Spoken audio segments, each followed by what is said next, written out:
ala asyrafil mursalin nabiyina wa maulana Muhammadin wa ala alihi wa sahbihi ajma'in wa ashhadu an la ilaha illallah wahdahu la syarikalah wa ashhadu anna Muhammadan abduhu wa rasuluh sallallahu alaihi wa ala alihi wa sahbihi wa sallama tasliman katsira thumma amma ba'd. Alhamdulillah, kembali kita lanjutkan pelajaran rutin kita dengan membahas buku tafsir salat. Dan insya Allah kita akan membaca beberapa poin terutama terkait bagaimana mengendalikan pikiran ketika salat. Kita akan membaca bahwa salat itu sudah sibuk. Bagi Anda yang memiliki bukunya, silahkan dibuka halaman 5. Salat itu sudah sibuk. Karena dalam sholat kita melakukan berbagai macam kegiatan ketika sholat, pikiran kita juga sedang sibuk. Sibuk memikirkan apa yang kita lakukan ketika sholat. Nabi SAW menyebut sholat dengan kesibukan. Disebutkan dalam sebuah riwayat dari Ibnu Mas'ud radhiyallahu anhu, beliau bercerita bahwa beliau pernah memberi salam kepada Nabi SAW ketika Nabi SAW sedang sholat. Namun Nabi SAW tidak menjawab salamnya Ibnu Mas'ud. Seusai sholat Nabi SAW bersabda, "Inna fis salati la syughla." Di dalam sholat itu ada kesibukan. Inna fis salati la syughla. Sesungguhnya dalam sholat itu ada kesibukan. Beliau menyebut sholat dengan kegiatan yang berisi kesibukan. Karena orang yang sholat secara lahir batin sedang melakukan banyak aktivitas. Fisiknya fokus dengan gerakan tertentu. Sesungguhnya dalam sholat itu ada kesibukan. Beliau menyebut sholat dengan kegiatan yang berisi kesibukan. Karena orang yang sholat secara lahir batin sedang melakukan banyak aktivitas. Fisiknya fokus dengan gerakan tertentu, batinnya juga fokus dengan memikirkan hal tertentu. Artinya dalam sholat pikiran orang tidak kosong, namun penuh dengan kegiatan. Catat bagian ini. Dalam sholat pikiran orang tidak kosong, sehingga tidak ada istilah mengkosongkan pikiran. Mengosongkan pikiran ketika sholat, tidak. Tapi sholat penuh dengan kegiatan. Lahirnya ada kegiatan, bagian fisik ada kegiatan, batinnya juga ada kegiatan. Dan secara prinsip, jika orang melakukan kesibukan tertentu, maka dia akan melupakan kesibukan yang lain. Sebagaimana batin kita, jika hati ini melakukan kesibukan tertentu, maka dia akan lupa dengan kesibukan yang lainnya. Sehingga ketika Anda sedang sibuk misalnya fokus mengerjakan tugas atau lagi fokus membaca sesuatu yang penting, maka Anda ketika dipanggil orang lain, bahkan kadang dikasih salam orang lain, Anda tidak akan merespon karena Anda sedang fokus. Kita akan merasa terganggu ketika Anda sedang membaca WA atau berita, atau Anda sedang nelpon, kemudian tiba-tiba ada orang yang mencolek Anda, lalu ngajak bicara. Anda akan menghindar dulu, karena Anda sedang fokus dengan satu kegiatan tertentu. Maka demikian pula sholat. Sholat itu disebut oleh Nabi SAW dengan kesibukan. Inna fis salati la syughla. Sesungguhnya dalam sholat itu ada kesibukan. Karena semua dalam sholat kita sedang melakukan kegiatan lahir dan batin.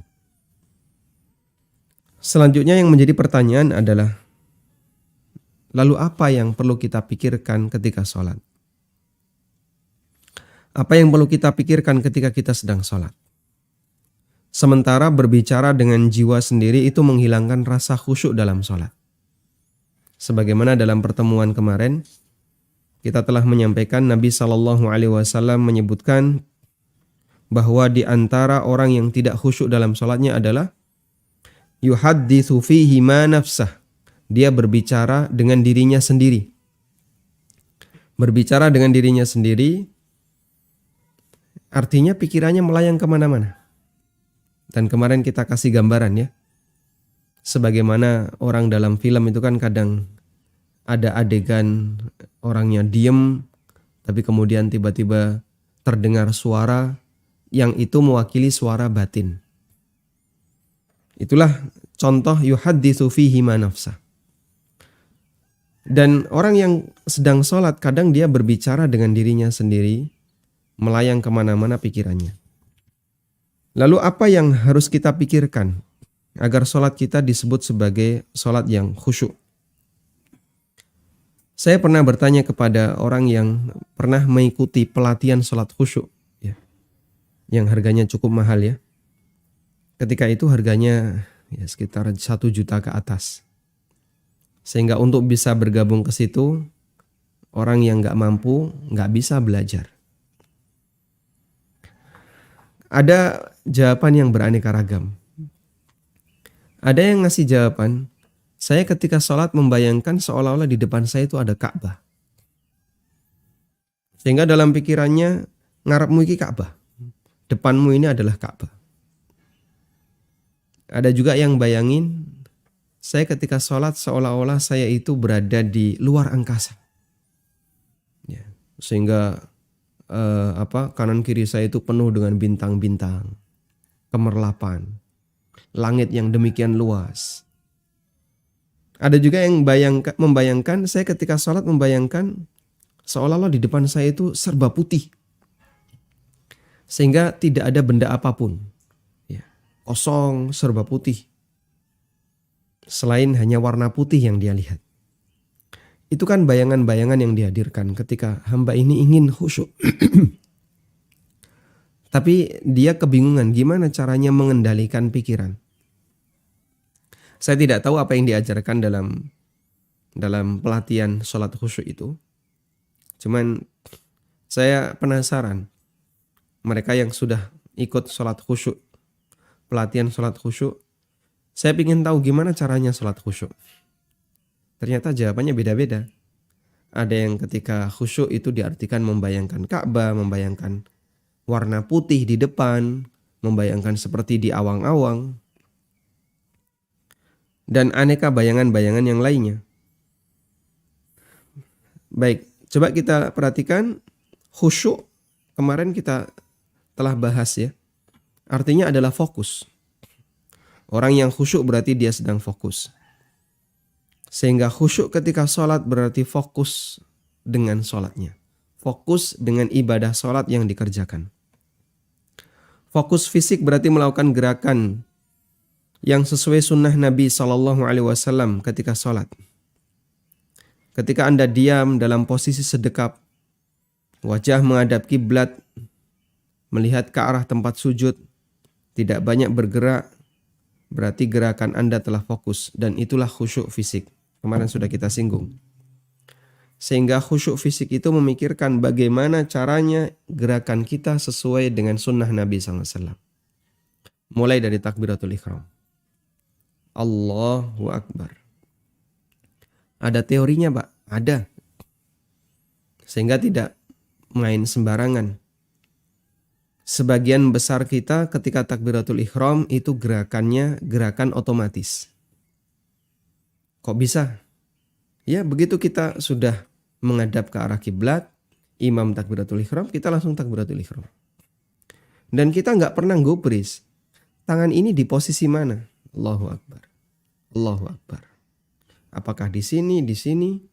Kadang ada yang begini, Allahu Akbar. Kadang yang ada agak agak hemat, Allahu Akbar. Kebanyakan begini, Allahu Akbar. Karena gerakan kita gerakan otomatis. Ada yang begini-begini. Allahu Akbar. Dan itu karena kebiasaan. Makanya perlu dikoreksi yang kayak gini ya. Lakukan evaluasi. Coba gimana gerakan Anda ketika sholat. Biasanya kalau habis pengajian sih agak sadar. Nanti lambat laun mulai menurun kesadaran itu. Terus kembali seperti gerakan otomatis. Kadang kan ada yang angkat tangannya mantul-mantul. Allahu Akbar. Nanti kita akan bahas bagaimana cara mengangkat tangan yang benar. Intinya saat Anda melakukan gerakan yang sifatnya otomatis itu, berarti sebenarnya Anda tidak khusyuk. Demikian pula ketika menaruh kedua tangan di dada. Ada yang di dada, ada yang di perut, ada yang di bawah pusar, ya. Ada yang begini, ada yang di jantung ya, ada yang di organ liver, hati. Ini mana yang benar ini? Serong kanan atau serong kiri? Baik. Dan ketika kita tidak tahu bagaimana cara sholat sesuai sunnah, kita nggak bisa melakukan khusyuk fisik. Sementara fokus batin berarti batin itu fokus memikirkan isi sholat. Fokus batin artinya batin fokus memikirkan isi sholat. Apa itu konten sholat? Apa isi sholat? Konten sholat berarti unsur sholat. Dan itu ada dua, gerakan dan bacaan. Karena itu fokus terhadap isi sholat berarti fokus memikirkan gerakan dan bacaan dalam sholat. Nah ini yang mau kita kasih kesimpulan. Gimana sih khusyuk dalam sholat? Khusyuk dalam sholat adalah istihdharul qalbi. Menghadirkan hati untuk memikirkan gerakan dan bacaan ketika kita sedang sholat. Bukan malah mikir yang lain. Bukan malah mikir di luar angkasa, di depan ada kain warna putih, atau mikir di depannya ada Ka'bah. Betul Anda menghadap ke arah kiblat dengan harapan itu lurus tepat ke Ka'bah, meskipun belum tentu ya. Karena kan jarak kita jauh sekali. Apalagi mikir, kadang ada orang mikir, apa misalnya, seolah-olah sholat di surga. Saya pernah dengar ada orang yang menyampaikan, saya itu merasa sangat tenang ketika saya sholat. Saya membayangkan seolah-olah saya sholat di tepi sungai, lalu ada suara gemercik air. Ya, suasana penuh dengan ketenangan, ada suara burung-burung. Ya, kayak sholat seperti di surga. Sehingga malah dia memikirkan yang lain. Merancang suasana ketika sedang sholat. Itu berarti memikirkan yang lain. Padahal yang namanya khusyuk itu bukan itu. Khusyuk adalah memikirkan sholat yang sedang dia kerjakan. Fokus dengan sholat yang dia kerjakan. Sekarang kita lihat. Fokus memikirkan gerakan sholat berarti memikirkan bagaimana agar kita bisa melakukan gerakan sholat yang sesuai sunnah. Bagaimana cara sedekap yang benar. Bagaimana cara mengatur pandangan yang benar. Bagaimana cara rukuk yang benar, bagaimana di mana posisi tangan ketika sujud, apakah di sini, atau bagaimana? Bagaimana posisi duduk yang sesuai sunnah? Iktidal itu tangan sedekap ataukah dilepas? Karena itu seorang hamba dituntut untuk mempelajari tata cara sholat Nabi SAW. Lalu sesuaikan gerakan dia dengan sholat dan gerakan atau dengan sholat sesuaikan gerakan dia dalam sholat dengan gerakan yang dilakukan oleh Nabi SAW. Sehingga dia mengamalkan perintah Rasulullah SAW. Wasallu kama ra'aitumuni usalli. Kerjakanlah sholat sebagaimana kalian melihatku sholat. Lakukanlah sholat sebagaimana kalian melihatku sholat. Dan kita kan tidak pernah melihat Nabi SAW sholat. Alhamdulillah, sahabat merekam bagaimana gerakan-gerakan Nabi SAW dalam sholat. Bahkan sampai detail yang kecil-kecil itu mereka sampaikan. Tinggal pertanyaannya, kita mau belajar atau tidak? Sehingga sampai posisi jari itu rapat atau renggang. Posisi kaki, ketika sujud, kaki itu rapat atau renggang. bagaimana cara Nabi SAW mengisyaratkan jari telunjuk saat tasyahud, sampai posisinya itu mereka ceritakan. Ya, nanti kita akan bahas itu. Karena ada dua hadis, dua riwayat, posisi 1 dan posisi 2, sehingga sangat detail mereka bercerita tentang bagaimana cara Nabi SAW.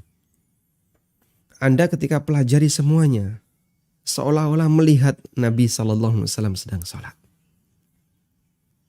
Sehingga hadis wasallu kama ra'aitumuni usalli, yang ini disampaikan oleh Rasulullah SAW kepada Malik ibnul Huwairith radhiyallahu anhu.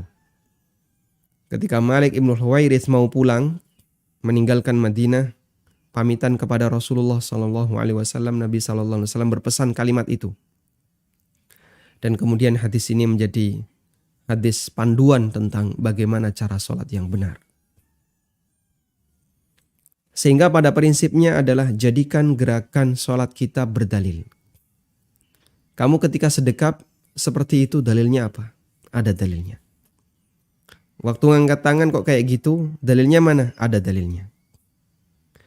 Sesuaikan dengan dalil, maka kita akan bisa khusyuk dalam sholat. Baik. Jadikan prinsip. Jadikan sholat kita berdalil. Karena kalau sholat itu berdalil, ada sesuatu yang banget gitu ya, katanya. Ada rasa yang lebih dibandingkan sholat yang hanya sebatas kebiasaan. Karena umumnya kita sholat hanya sebatas mengikuti rutinitas yang dulu. Pak, kan udah hafal. Ya betul udah hafal. Cuman hafalan Anda sudah benar ataukah belum? Sehingga gerakan-gerakannya kebanyakan gerakan otomatis. Apalagi kita itu cenderung dalam sholat itu latah. Sampingnya kayak gitu, kita kadang ikut kayak gitu. Teman-teman yang baru ngaji misalnya, baru hijrah. Dia kadang ketika sholat, masuk ke masjid. Setelah masuk masjid ini, nanti akan ada kajian Ustadz A, Ustadz B. Dia perhatikan kanan kirinya, oh itu sholatnya kayak gitu, yang itu. Terus dia tiru-tiru. Padahal dia nggak ngerti kenapa itu seperti ini, yang itu seperti ini. Dia nggak ngerti. Akhirnya tiru-tiru itu kadang berubah jadi begitu takbir, mantul-mantul dulu. Allahu Akbar. Ada yang begini. Ada yang berhadapan-hadapan tangannya. Allahu Akbar. Nah. Jadi prinsipnya tadi, jadikan sholat kita berdalil. Termasuk bagian dari fokus memikirkan gerakan adalah merenungkan dan memahami arti dari gerakan sholat. Seperti merenungkan kenapa kita harus berdiri. Mengapa harus bersedekap ketika berdiri. Mengapa harus rukuk dengan posisi seperti ini. Mengapa posisi sujud seperti itu. Kita meletakkan muka, yang ini merupakan wajah, yang ini merupakan anggota badan yang paling mulia. Kita taruh sejajar dengan kaki, sehingga saat kita sujud, muka kita yang merupakan anggota badan paling mulia sejajar dengan kaki. Mengapa kita i'tidal seperti itu? Bagian ini insya Allah akan ada penjelasannya tersendiri. Yaitu merenungkan gerakan-gerakan dalam sholat. Baik. Jadi khusyuk untuk gerakan maknanya ada dua. Pertama adalah memikirkan bagaimana agar kita melakukan gerakan sesuai sunnah Nabi SAW. Yang kedua adalah merenungkan makna dari gerakan yang kita lakukan ketika sholat. Dan ulama rahimahumullah menjelaskan itu. Sehingga kita tinggal tiru bagaimana penjelasan mereka, kita pikirkan penjelasan mereka itu. Nanti insya Allah akan kita bahas. Selanjutnya adalah memikirkan bacaan dalam sholat. Bentuknya adalah merenungkan setiap bacaan, merenungkan makna setiap bacaan yang dilantunkan dalam sholat. Seperti memahami makna takbiratul ihram, memahami makna doa iftitah. Kita mengucapkan kalimat misalnya Allahumma ba'id baini wa baina khatayaya kama ba'adta bainal masyriqi wal maghrib. Ya Allah, jauhkanlah antara diriku dengan kesalahanku sebagaimana Engkau jauhkan antara timur dan barat. Timur dan barat itu pernah ketemu nggak? Gimana kalau timur dan barat ketemu? Nggak ada kehidupan. Karena ini arah dan nggak mungkin dia ketemu. Itu salah satu di antara contoh. Ya. Kita bertakbir Allahu Akbar. Lalu kita ingat utang. Ya. Allah lebih besar dibandingkan seluruh kegiatan duniamu. Karena Nabi SAW pernah memberikan tafsir dari takbir Allahu Akbar adalah Allahu Akbar kabira min kulli syai. Allah Maha besar dibandingkan segala sesuatu. Sehingga mungkin di situ kita memikirkan A, memikirkan B, memikirkan proyek. Begitu kita takbir, maka sudah selayaknya kita lupakan itu semuanya. Allah lebih besar dibandingkan itu semua. Dan itulah salah satu di antara bentuk memikirkan makna bacaan ketika sholat. Merenungi bacaan Al-Fatihah. Termasuk ketika imam membaca surat. Lalu kita renungkan kalimat demi kalimat yang dibaca oleh imam. Masya Allah Pak. Itu kami gak paham bahasa Arab. Ya memang fokus di bagian kedua ini lebih rumit untuk dilakukan. Karena orang yang sholat harus memahami bahasa Arab dan mampu memahami maknanya. Dan itulah yang menjadi latar belakang buku ini kami tulis. Sehingga saya ketika menyampaikan ini dalam beberapa kajian, ya keluhan mereka, gimana saya bisa paham doa iftitah, doa ketika sujud, ruku, i'tidal, kita nggak paham bahasa Arab. Sementara nggak ada pembahasan itu. Dan itu yang menjadikan latar belakang saya untuk menulis buku ini. Berarti perlu ada satu penjelasan khusus, isinya tentang doa-doa dalam sholat dan tafsirnya. Renungan yang bisa kita pahami dari kalimat-kalimat itu.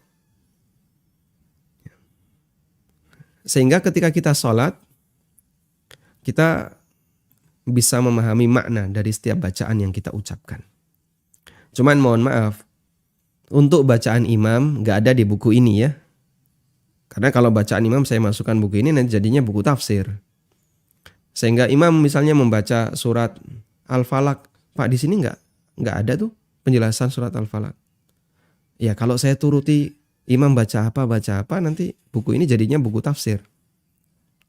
Sehingga untuk bacaan Qur'annya kita kembalikan ke buku-buku tafsir. Anda bisa baca kitab-kitab tafsir. Alhamdulillah Al-Ustadz Dr. Firanda sudah banyak menulis tafsir. Sudah sampai juz berapa? Ya, juz 29 sudah terbit ya. 28 sudah. Ada juz amma, ada juz 29, ada juz mungkin sudah juz 28 sudah terbit. Sehingga itu mungkin bisa jadi alat bantu bagi kita ketika kita memilih beberapa surat pendek, baik di juz amma atau di juz 29, Anda sudah pernah baca tafsirnya. Ngefek itu Pak, ngefek. Ternyata sholat kita ada sesuatu ketika kita membaca surat-surat yang sudah pernah kita ketahui tafsirnya. Termasuk ketika kita mendengar imam membaca. Imam membaca misalnya surat Al-Ikhlas. Saya pernah mendengar tafsir surat Al-Ikhlas. Makna qul huwallahu ahad seperti ini. Makna Allahus Samad seperti ini. Sehingga timbul ada respon batin dengan apa yang kita dengar. Dan itulah khusyuk terkait bacaan dalam sholat. Baik, fokus atau kembali kepada memikirkan bacaan sholat. Bagian inilah yang akan kita jabarkan lebih banyak sehingga sangat membantu seorang hamba untuk menyibukkan dirinya agar dia memikirkan setiap bacaan dalam sholatnya. Sehingga pikirannya nggak kosong, tapi pikirannya memikirkan sesuatu. Nah, ketika seseorang atau seorang hamba fokus memikirkan dua hal ini, berarti sang hamba telah fokus memikirkan isi sholatnya. Dan itulah jatah khusyuknya dalam sholat. Kalau ini bisa 100%, Masya Allah, luar biasa. Anugerah besar. Tapi biasanya yang kayak gini nggak bisa tahan lama, Pak. Di depan fokus, nanti pikiran lepas, entah mikir kemana. Kadang kita teringat sesuatu yang tidak kita ingat sebelumnya. Melayang, balik lagi, melayang, balik lagi. Dan itulah perjuangan yang harus kita lakukan agar sholat kita bisa menjadi kafarah dari dosa-dosa yang pernah kita kerjakan. Baik. Selanjutnya kita akan membahas tentang 5 catatan tentang khusyuk dalam sholat. Untuk mengenal lebih dalam mengenai khusyuk dalam sholat, berikut kami sajikan 5 catatan tentang khusyuk dalam sholat. Pertama, tentang hukum khusyuk. Dalam Al-Quran, Allah banyak memuji orang yang khusyuk ketika sholat. Di antaranya, surat Al-Mu'minun, ayat 1 dan 2, Allah berfirman, Qad aflahal mu'minun, alladzina hum fi salatihim khashi'un. Sungguh telah berbahagia, telah beruntung. Sungguh beruntung orang-orang yang beriman. Yaitu orang-orang yang mereka khusyuk dalam sholatnya. Dan para ulama mengatakan, apabila Allah menyebutkan balasan, lalu setelah itu Allah menyebutkan sebab kenapa orang ini bisa mendapatkan balasan itu, maka kalimat lanjutannya merupakan illah dari keberadaan balasan. Sehingga Allah menyebutkan balasan bagi mukmin adalah al-falah, qad aflahal mu'minun. Keberuntungan bagi orang mukmin. Sungguh beruntung orang mukmin, yaitu orang yang khusyuk dalam sholatnya. Berarti khusyuk dalam sholat adalah sebab keberuntungan dan illah latar belakang orang mukmin bisa mendapatkan keberuntungan. Dan benar demikian. Karena ketika kita hidup di dunia nggak bisa lepas dari musibah. Dan kita pengennya curhat. Orang kalau sudah curhat, seolah-olah terasa lebih ringan itu beban masalah. Dan curhatnya seorang muslim adalah dalam sholatnya. Dia bermunajat kepada Rabbnya, kepada Allah Subhanahu wa Ta'ala. Makanya Nabi SAW ketika beliau punya masalah besar, karena Nabi SAW idza jadabahu amrun shalla.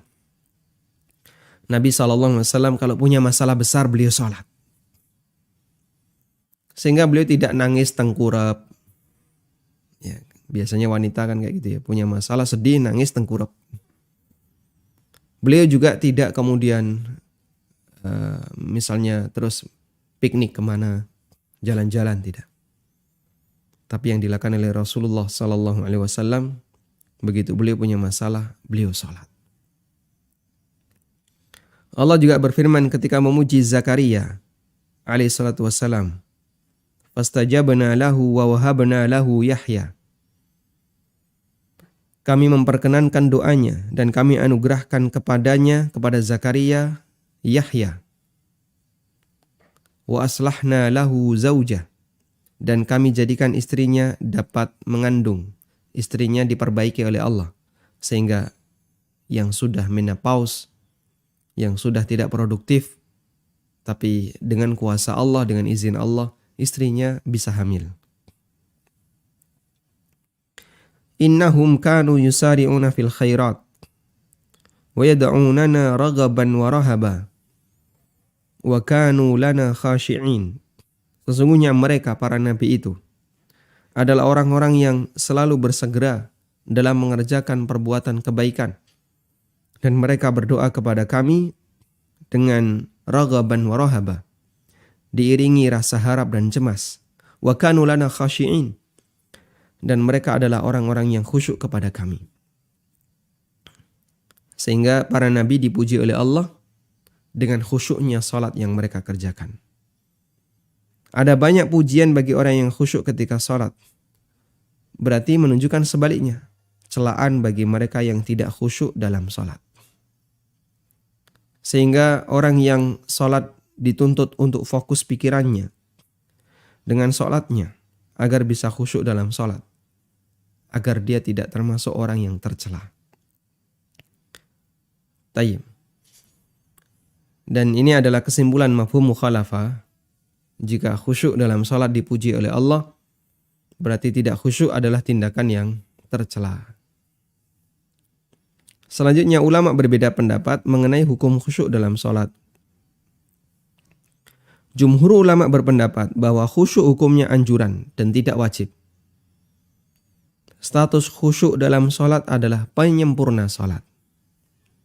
Alasannya, orang yang salat sambil memikirkan dunia, salatnya sah selama dia masih sadar terhadap salatnya. Sadar dalam arti dia tahu urutan-urutan gerakan dan sadar dengan apa yang dia baca di masing-masing gerakan. Sehingga ketika berdiri dia sadar ini waktunya baca Fatihah. Ketika rukuk dia sadar ini waktunya baca doa rukuk. Ketika i'tidal dia mengucapkan Sami Allahu liman hamidah dan tidak mengucapkan Allahu Akbar.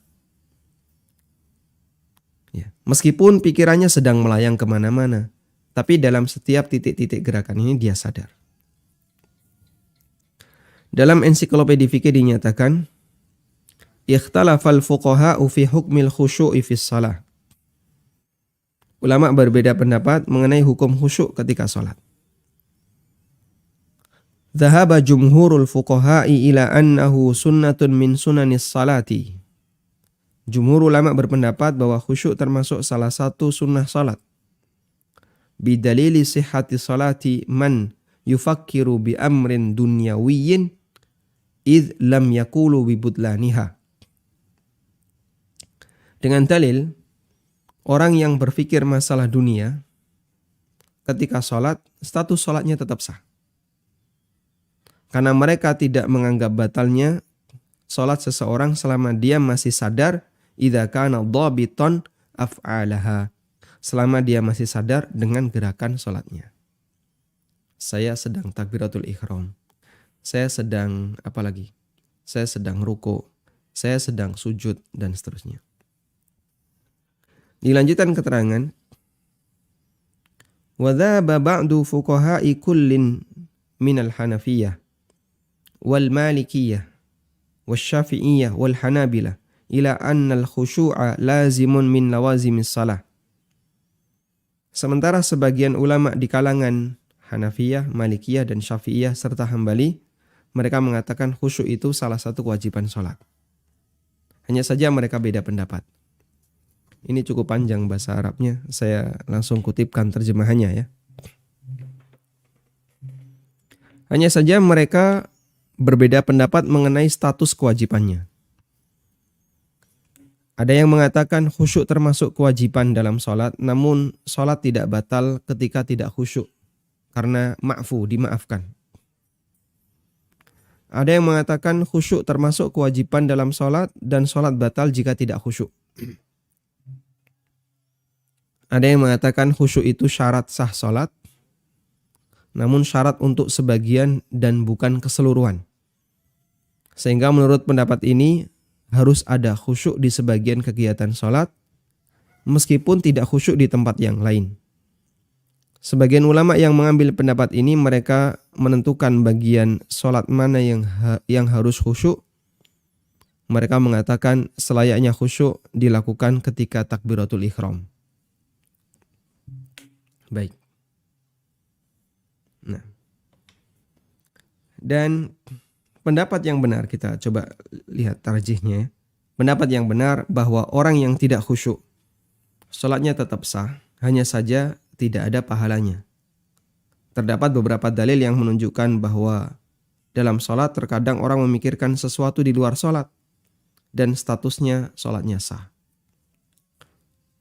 Di antaranya hadis dari Jabir bin Abdullah radhiyallahu anhuma, beliau bercerita, "Ishtaka Rasulullah sallallahu alaihi wasallam fasallaina wara'ahu wa huwa qa'idun wa Abu Bakrin yusmi'un nasa takbirahu." Rasulullah sallallahu alaihi wasallam sakit dan kami sholat di belakang beliau. Wa huwa qa'idun. Beliau sholat dengan duduk. Wa Abu Bakrin yusmi'un nasa takbirahu. Sementara Abu Bakar, beliau mengeraskan bacaan takbir beliau agar didengar semua jamaah. Faltafata ilaina fara'ana qiyaman. Tiba-tiba beliau menoleh ke arah kami dan beliau melihat kami sholat dalam posisi berdiri. Dan ini sholat sudah dimulai ya. Karena sahabat sedang sholat dalam posisi berdiri. Fa'asyara ilaina faqa'adna. Kemudian beliau berisyarat ke arah kami agar kami duduk. Lalu kami pun duduk. Fasallaina bisalatihi qu'udan. Lalu kami sholat sambil duduk, ya, menjadi makmum sambil duduk mengikuti Nabi SAW. Hadis riwayat Muslim. Jadi Nabi SAW ketika sedang sholat dalam posisi duduk, beliau teringat sahabatnya ini sholat sambil posisi berdiri. Mungkin bukan menoleh ke belakang, tapi beliau melihat ke arah nyamping. Kok mereka duduk, mereka berdiri. Akhirnya Nabi SAW berisyarat dengan tangannya. Ya. Gimana? Diminta untuk duduk. Ya. Agar mereka duduk. Akhirnya para sahabat semuanya duduk. Tayyib. Nabi SAW berisyarat ketika salat menunjukkan bahwa ada bagian dari salat beliau yang tidak khusyuk. Selanjutnya, hadis yang kedua. Dari Sahal bin Handalah radhiyallahu anhu. Beliau bercerita ketika peristiwa sebelum perang Hunain. Beliau bercerita salah satu cuplikan sejarah sebelum kejadian perang Hunain, bahwa Nabi SAW mengutus seseorang untuk berjaga malam di sebuah lembah, memperhatikan keadaan sasaran. Menjelang subuh Nabi SAW selalu bertanya, adakah perkembangan informasi dari penjaga malam? Sampai akhirnya dikumandangkan iqamah sholat subuh. Sahal bin Handalah radhiyallahu anhu menegaskan, faja'ala Rasulullah sallallahu alaihi wasallam yusalli wa huwa yaltafitu ila syi'bi hatta idza qada salatahu wa sallama. Nabi sallallahu alaihi wasallam mengerjakan salat wa huwa yaltafitu ila syi'b. Sementara beliau sambil menoleh ke arah lembah itu. Syi'ab lembah ya. Jadi beliau salat kiblat, lembah itu mungkin agak serong dikit. Dan sebenarnya beliau sedang menunggu informasi apa dari penjaga malam yang ada di lembah itu. Barangkali mereka datang. Ya, mungkin mereka mau datang. Sehingga Nabi SAW salat subuh sambil mengarahkan pandangannya ke arah Syi'ab tadi. Ke arah lembah tersebut. Sampai beliau selesai sholat dan salam. Nah, ini menunjukkan bahwa terkadang beliau tidak khusyuk dalam sebagian sholatnya. Artinya sempat memikirkan A, memikirkan B. Kemudian hadis dari Uqbah bin Amir, bahwa beliau pernah sholat di belakang Nabi SAW. Tiba-tiba seusai salam, Rasulullah SAW langsung bergegas pulang sampai melangkahi pundak sebagian makmum. Setelah itu beliau balik lagi ke masjid dan beliau mengatakan, "Dzakartu syai'an min tibrin indana, fakarihtu ayyahbisani fa'amartu bikismatihi." Tadi saya teringat ada seonggok emas di rumah. Saya tidak ingin emas itu jadi pikiranku. Fakarihtu ayyah bisani. Maka saya tidak ingin emas itu jadi pikiranku. Maka aku pun pulang dan aku perintahkan untuk segera dibagikan. Masya Allah. Sehingga waktu itu Nabi SAW ngapain? Ketika sholat beliau kepikiran ada emas yang belum dibagikan kepada fakir miskin. Beliau kepikiran emas itu sejak beliau masih sholat. Sehingga sholat tidak batal disebabkan amal hati. Disebabkan tadi ya, adanya misalnya pikiran sedang melayang ke kanan atau melayang ke kiri dan seterusnya.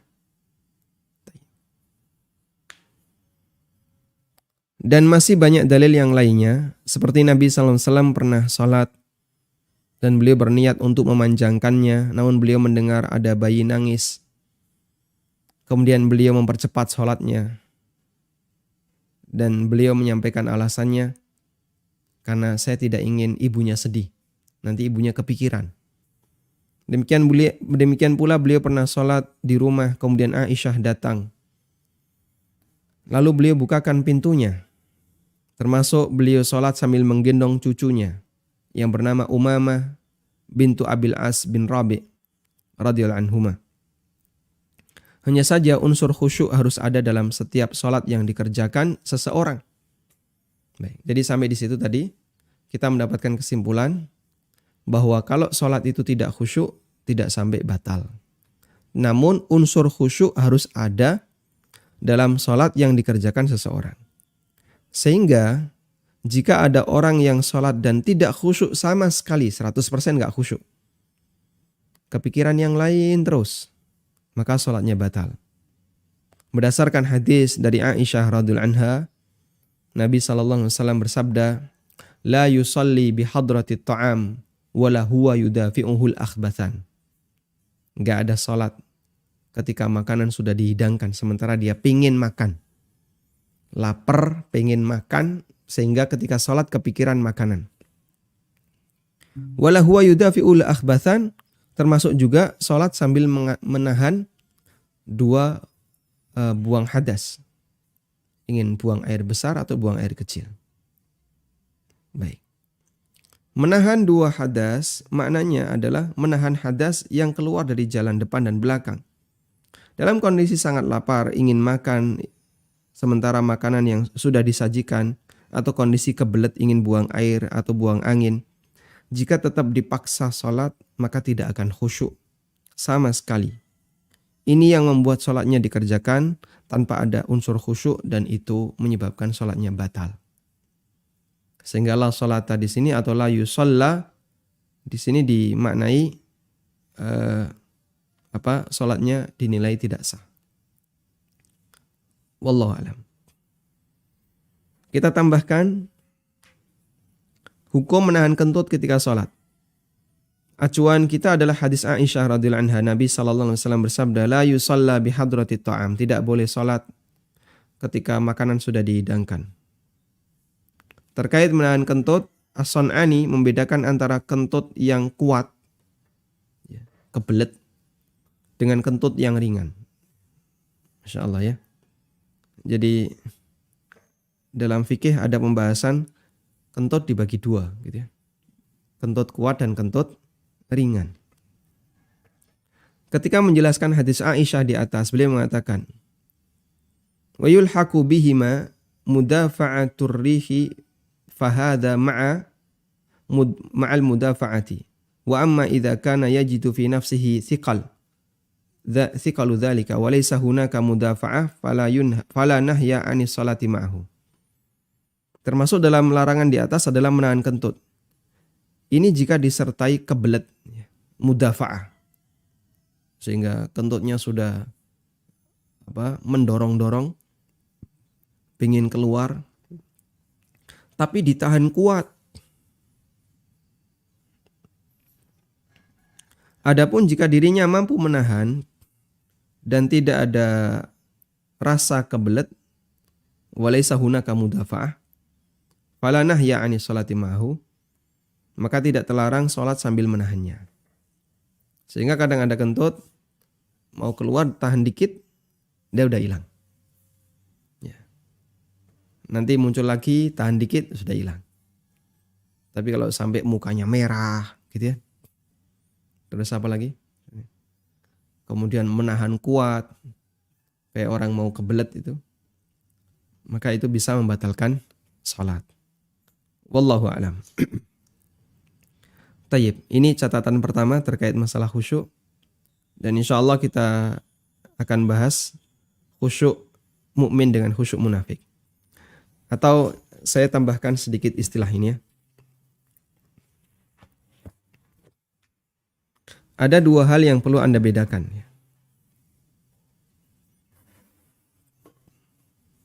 Ada khusyuk atau kita bahas hukum khusyuk.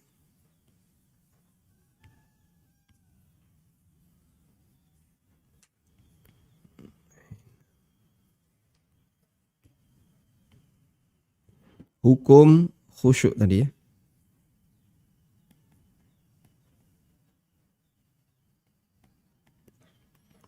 Ada khusyuk mutlak.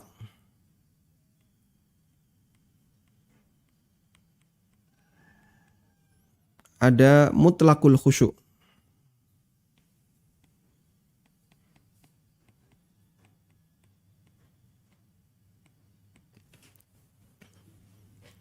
Jadi dalam kajian fikih, kata mutlak itu bisa ditaruh di depan, bisa ditaruh di belakang. Saya kasih perbandingannya ya.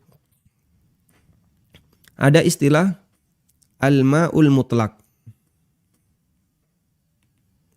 Air mutlak. Air mutlak itu ya air. Air bening itu ya. Ada istilah mutlakul ma'. Mutlakul ma'. Kalau mutlakul ma', zat cair. Sehingga al-ma'ul mutlak pasti mutlakul ma'. Mutlakul ma' belum tentu al-ma'ul mutlak. Begitu ya. Maka disebut mutlak itu jika statusnya 100%. Disebut mutlak jika statusnya 100%. Di sini kan statusnya 100% air. Kalau mutlakul ma', ya dia belum tentu air.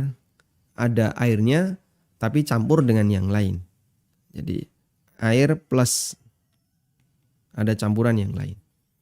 Di sini ada wedang misalnya ya. Maka dalam wedang ini ada air dan ada unsur yang lain. Bismillah.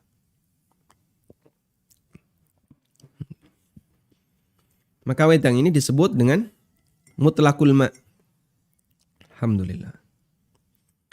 Baik, khusyuk juga seperti itu. Khusyuk mutlak itu khusyuk 100%.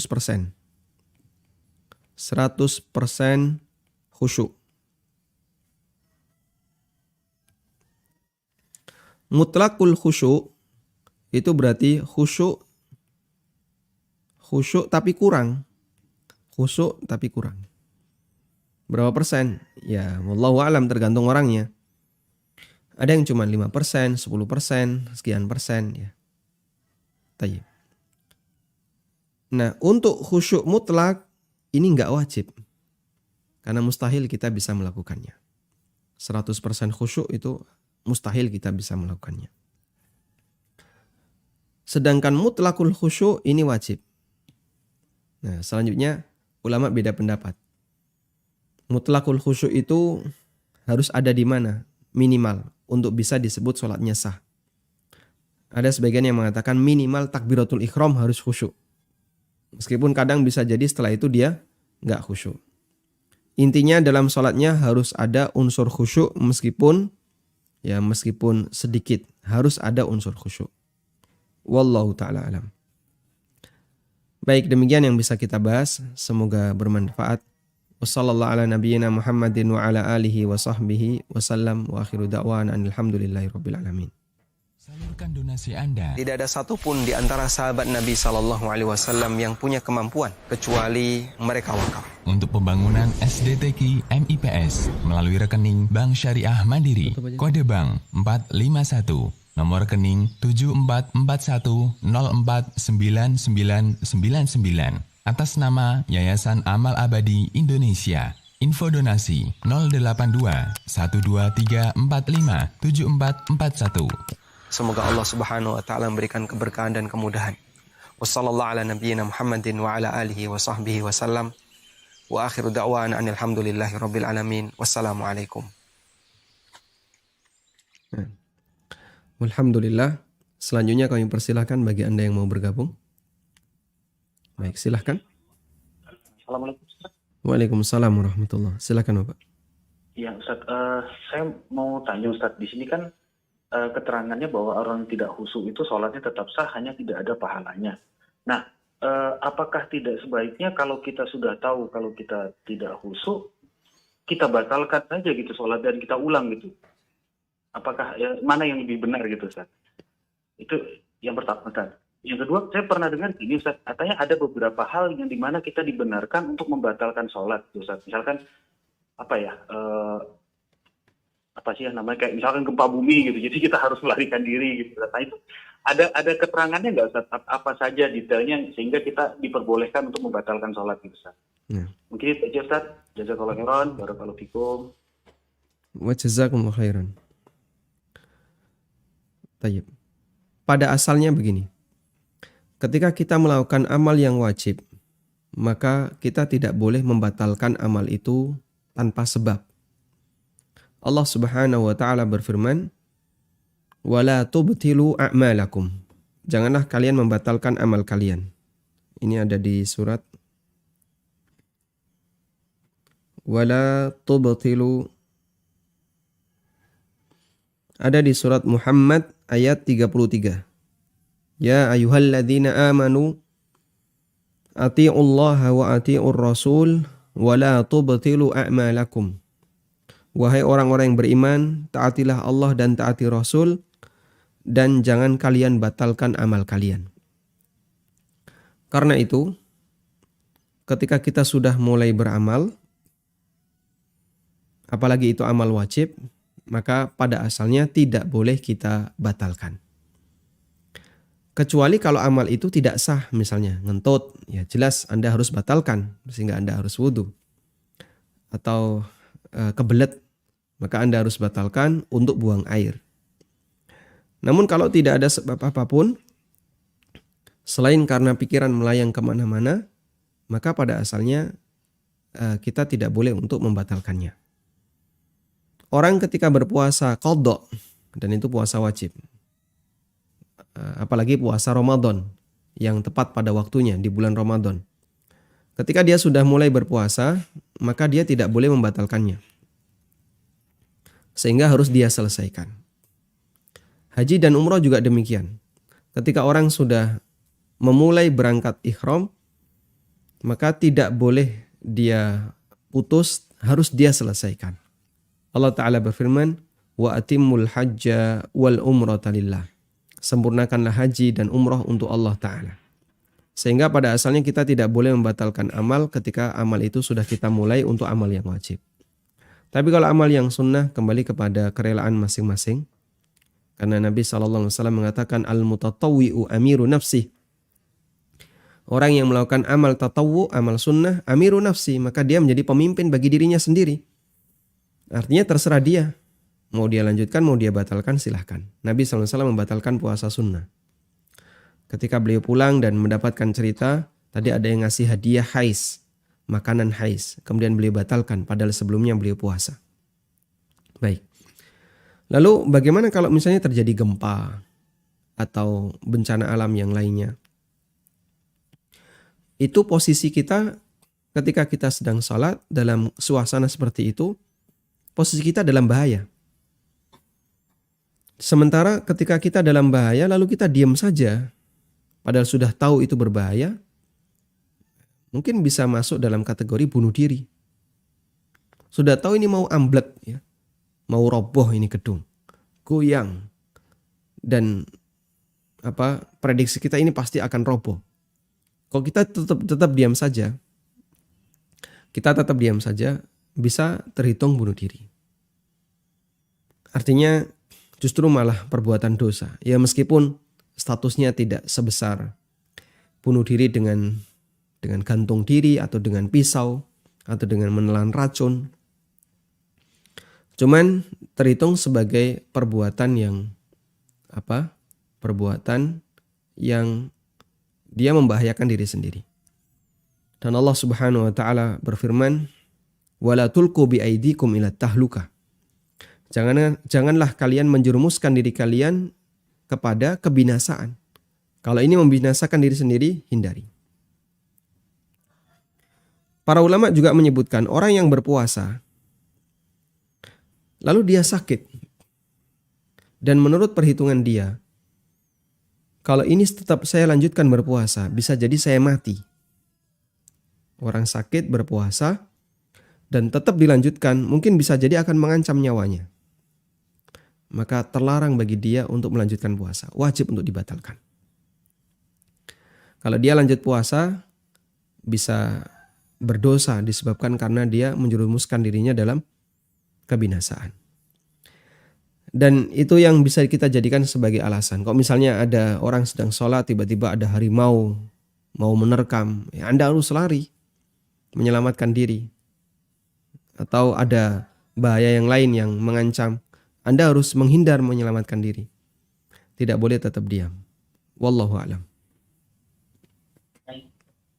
Silahkan. Assalamualaikum Ustaz. Waalaikumsalam warahmatullahi. Kami ingin bertanya, jika misal saya ingin bekerja sama mengenai mengurus sapi, saya misalkan pemodal dan saya meminta si B untuk mengurusinya karena si B ini punya kandang dan beliau yang mengurusi sapi tersebut, memberi makan setiap hari gitu kan, nanti jadinya bagi hasil saya misalnya keluar modal contoh 10 juta dan si B ini itu mengeluarkan semua kebutuhan sapi tersebut. Nah, qadarullah misal sapi tersebut mati, nah hukumnya bagaimana?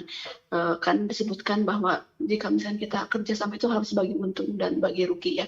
Nah, apakah saya harus meminta si B ini untuk mengganti rugi? Contoh saya sudah mengeluarkan modal 10 juta dan si B misalkan sudah mengurusi dan pengurusan semua sapi itu contoh misal 5 juta, berarti kan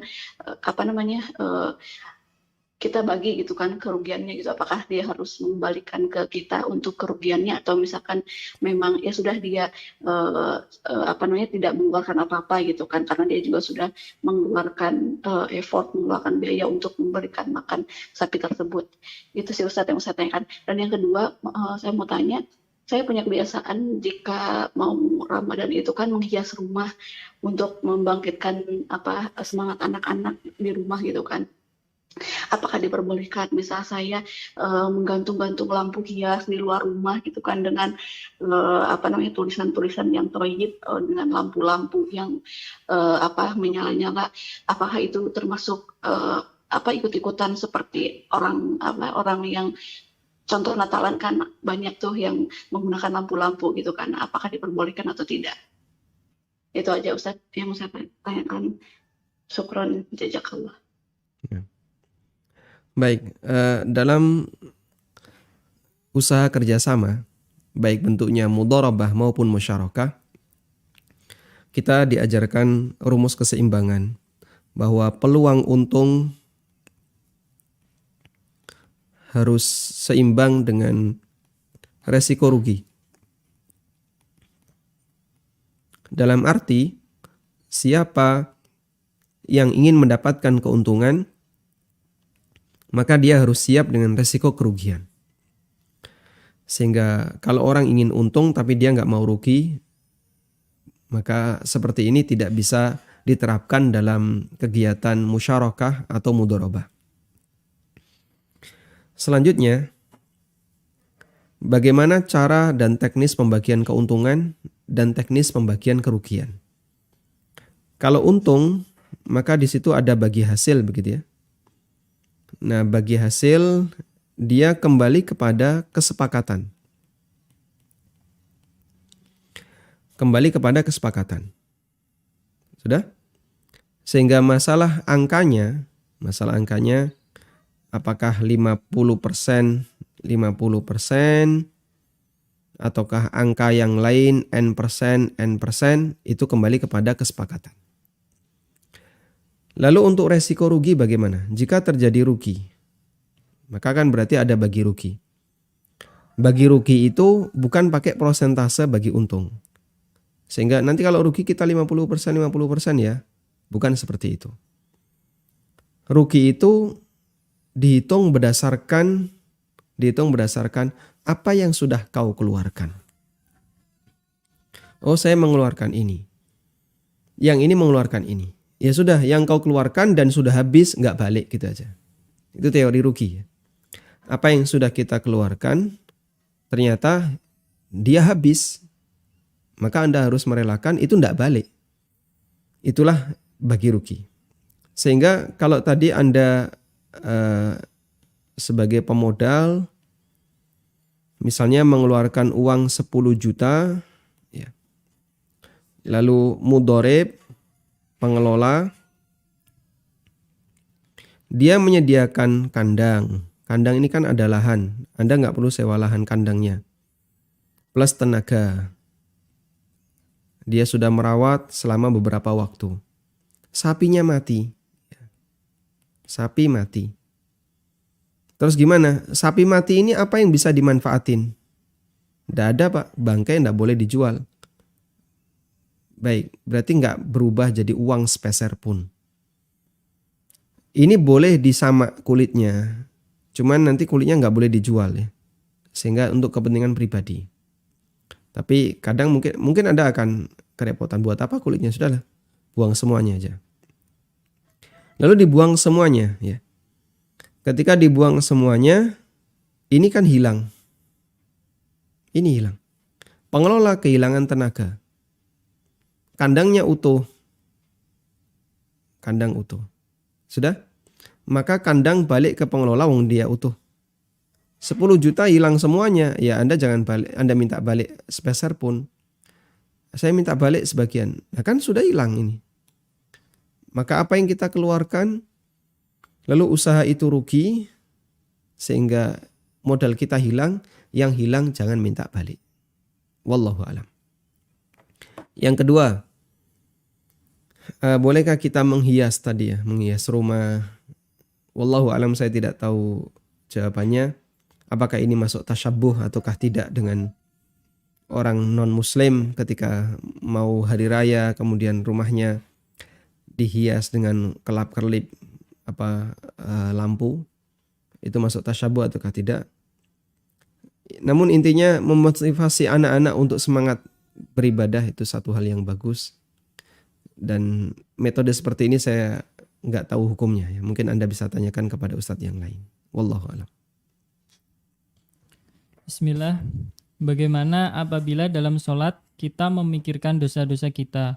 Apakah ini termasuk masih dalam kategori khusyuk dalam sholat, Ustadz? Memikirkan dosa ketika sholat termasuk bagian dari khusyuk dalam sholat, karena kita meyakini kita sedang menghadap Allah. Lalu nanti kita memohon ampun kepada Allah Subhanahu wa ta'ala ketika sedang sujud atau ketika kita sedang duduk tasyahud. Sehingga kita mohon ampun, teringat dosa kita. Bukan teringat perbuatannya, tapi teringat saya punya dosa. Dosa itu besar, dosa itu bahaya. Teringat perbuatan buruk yang kita lakukan. Lalu kita mohon kepada Allah. Jika maksudnya adalah dalam rangka untuk bermunajat dengan Rabb kita, dan kita mohon ampun kepadanya, maka itu bagian dari khusyuk, karena khusyuk termasuk juga bermunajat dengan Allah Ta'ala. Dan nanti akan dijelaskan oleh Ibnu Qayyim, bentuk khusyuk yang tertinggi levelnya adalah ketika dia sholat bisa menikmati munajat dengan Allah. Sehingga dia sholat sambil menikmati bacaan-bacaannya. Dia bermunajat. Saya sedang berada di hadapan Rabb saya. Zikirnya dinikmati. Setelah itu dia berdoa memohon kepada Allah saat sujud. Dia memohon kepada Allah saat tasyahud. Itulah orang yang khusyuk pada tingkatan yang paling tinggi. Insya Allah nanti kita bahas. Wallahu a'lam. Assalamualaikum Ustadz. Waalaikumsalam warahmatullahi. apakah sholat hanya membaca surat Al-Fatihah saja sholatnya sah? Dan apa yang dimaksud dengan memperingkas sholat dan kerjakan sholat dengan ringan? Apakah sholat dengan membaca Fatihah saja sholatnya sah? Jawabannya sah. Karena Fatihah rukun, sementara bacaan surat setelah Fatihah hukumnya sunnah. Meskipun kalau bisa jangan sampai cuma Fatihah saja. Karena Nabi SAW hampir semua sholat wajib beliau membaca Fatihah dan surat kecuali untuk rakaat setelah tasyahud akhir, setelah tasyahud awal. Sehingga rakaat ketiga, keempat beliau tidak membaca surat selain Fatihah. Lalu apa yang dimaksud dengan memperingkas sholat? Jika maksud Anda adalah mau sholat cepat karena waktu Anda mepet, misalnya ini sudah mau berangkat, kemudian Anda sholat. Atau jika maksud Anda adalah meringankan bagi makmum karena ada makmum yang dia sudah lemah. Maksudnya adalah mengerjakan sholat tapi kerjakan bagian rukun dan wajibnya saja, sementara sunnahnya ada sebagian yang ditinggalkan. Selama kadar rukun dan wajib tetap terlaksana, insya Allah sholatnya sah. Wallahu a'lam. Baik. Assalamualaikum warahmatullahi wabarakatuh. Waalaikumsalam warahmatullahi Titipan pertanyaan dari istri. Kalau keluar angin dari vagina, apakah membatalkan sholat? Ada khilaf di antara ulama tentang itu, dan yang rajih batal. Sebagaimana keluar angin dari dubur. Coba insya Allah semoga besok bisa kita sajikan perbedaan pendapat ulama dalam masalah ini. Baik, demikian yang bisa kita bahas, semoga bermanfaat. Wassallallahu ala nabiyyina Muhammadin wa ala alihi wa sahbihi wa sallam. Wa akhiru da'wan anil hamdulillahi rabbil alamin. Subhanakallahumma wa bihamdika asyhadu an la ilaha illa anta astaghfiruka wa atubu ilaik. Wassalamualaikum warahmatullahi wabarakatuh.